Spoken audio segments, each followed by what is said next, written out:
Wednesday, January 14th, 2026. The world was convinced that sometime tonight would be the start of a massive U.S. air campaign against Iran. President Trump's red line, the execution of protesters, was about to be crossed, and the U.S. military was locked and loaded. But at the very last second, the order was pulled.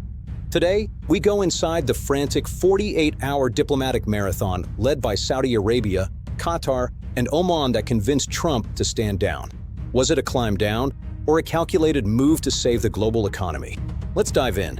Tensions peaked after Iran moved to execute over 800 protesters following weeks of the largest anti-regime demonstrations in history. President Trump was blunt. If they hang them, you're going to see some things.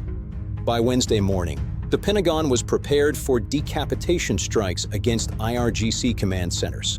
Military assets, including the USS Abraham Lincoln, were repositioning. The world was waiting for the first explosion. But then, the phones in the Oval Office started ringing.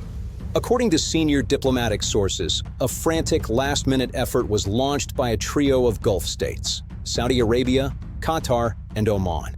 They weren't defending the Iranian regime. They were defending regional stability. Saudi Crown Prince Mohammed bin Salman reportedly spoke directly to Trump, warning that an attack would trigger grave blowbacks for the global economy. The message was clear: if Iran is backed into a corner, they won't just hit U.S. bases. They will hit the oil and gas infrastructure that keeps the world running. Qatar, home to the massive Al-Udeid airbase, even lowered its security posture to signal a desire for de-escalation, while Oman acted as the direct messenger to Tehran, relaying a final warning. The breakthrough came through a back channel. Trump's envoy, Steve Witkoff, was reportedly in text communication with Iranian officials. The deal? Iran would halt all 800 scheduled executions in exchange for a pause in military action. By 3:30 p.m. on Wednesday, Pentagon aides were told they could go home. Trump later took to Truth Social, saying, "I greatly respect the fact that all scheduled hangings have been canceled. Thank you."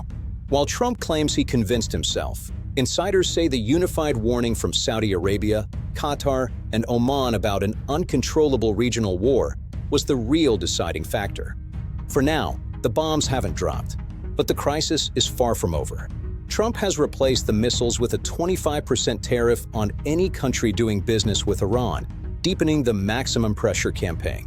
The Gulf allies succeeded in stopping a war this week, but with U.S. reinforcements still flowing into the region, everyone is asking, is this a permanent peace or just a temporary ceasefire? What do you think? Did the Gulf states save the world from a disaster? Or should Trump have followed through on his threat? Let me know in the comments below.